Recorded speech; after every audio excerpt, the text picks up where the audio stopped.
I'm already knowing how quickly you clicked on this link when it popped up on your recommended, because I've been there. Setting up online for PSP games is the most daunting, annoying, and damn near impossible process in the world. But trust me, things have changed over the years. It's gotten a lot easier. So I want to put you guys on to two main apps/services that help you set up online. Now, this is mainly for my community, the BLEACH Heat the Soul 7 modding/online community, but this technically can and should work for any PSP game with online functionality. So you guys try it out, you let me know your success rate, and let's get into it. So for my people, the BLEACH Heat the Soul 7 crowd, I hope that before you clicked on this video, you watched my English patch tutorial, because if you're playing the game in Japanese in 2026, why are you stressing yourself out? Okay, not only do we offer an English translation, but we also provide a very specific build of the emulator that comes with stage cheats, which allows you to play battle royale matches on any stage in the game instead of being limited to the 4 that's in the game. It also gives you the Shorin DLC, you know, that fire guy from the Hellverse movie.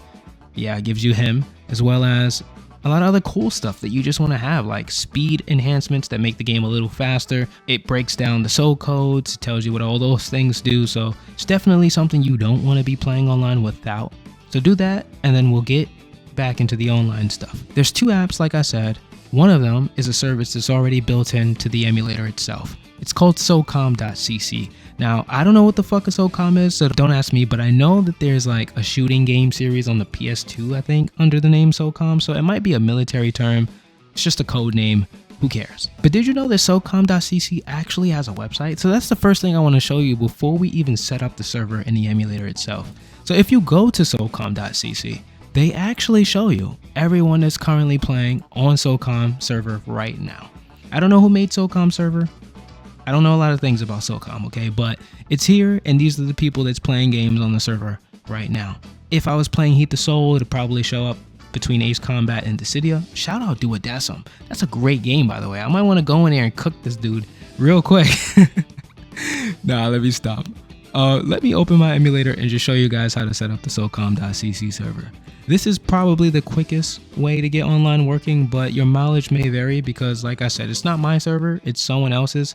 Whoever manages it, it could go down any day, we don't know, and it could not have the best connection or the smoothest experience, but I tend to deal with a little more latency than usual on SOCOM versus hosting on my own network, but you know, to each their own, I guess. Some people prefer it. But yeah, you go into your network settings after you go into settings, and you come down here into change pro ad hoc server IP address.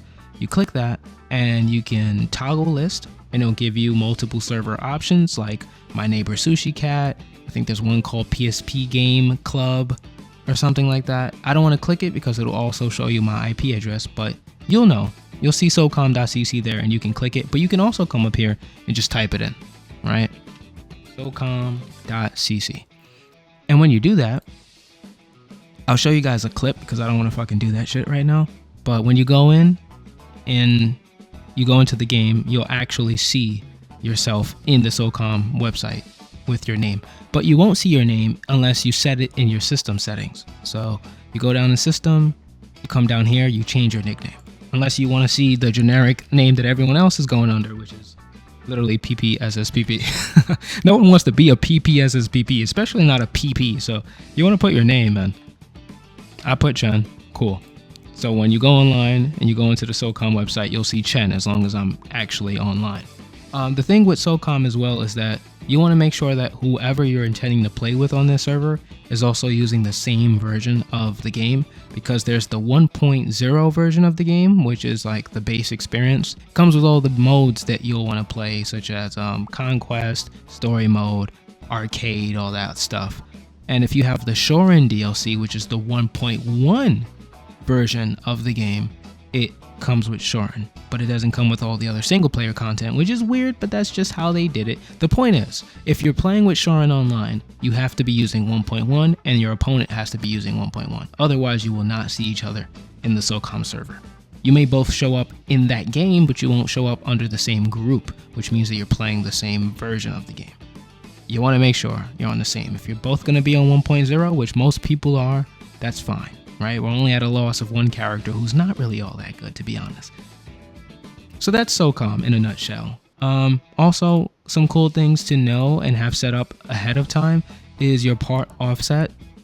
Don't ask me why. I think it has something to do with desync and slowdowns or speed ramps mid-match. You don't want that, obviously, so you want to just set this to stabilize it a bit, 10,000. If you click it, you can either use this scroller or you could just type it in. I prefer to just type it in. And you want to make sure that you have force first connect on. I guess that just makes it easier to connect when someone is attempting to, go online. And then the last thing is your emulated clock speed. You want to set this to 100. I think that also smoothens out the gameplay and ensures that you don't desync with somebody. So you want to set that on your instance, and obviously they should set that on their instance as well. I don't know if that's reserved for the other version of multiplayer, which is local hosting, but you want to set it anyway. Now let's talk about local hosting, because local hosting is where things get a little nutty. So we use an app called Parsec for this, and Parsec is a peer-to-peer application, meaning that someone is connecting to your machine from somewhere else in the world, and you are hosting the game itself. And I should say games, because in order to locally host on Parsec, you have to have 2 or more instances of the game running at one time.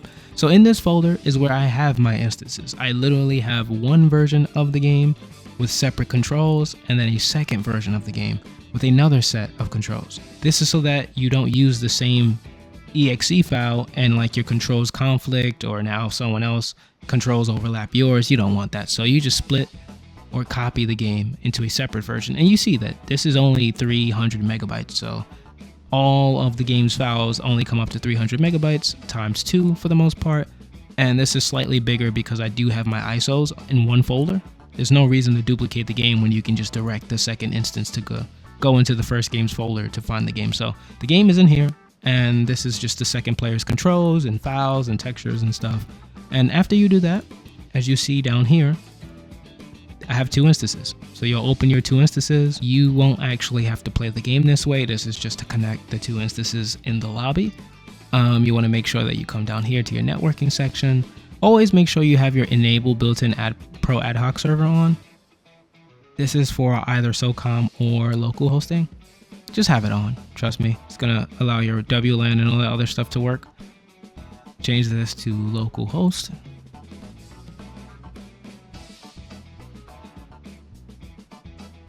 Validate. But let me show you what the Parsec website looks like. You just go to parsec.app/downloads and you download that. It's for Windows, it's for Mac, it's on the Google Play Store for Android devices, and it's not technically available on the App Store for iPhones or iPads, but I'm gonna put you on to a really cool app called Sideloadly. Now there's only so much I can show you with that because sideloading is kind of iffy, but I'll show you the website. And I think you can take it from here, right? You can figure your way out.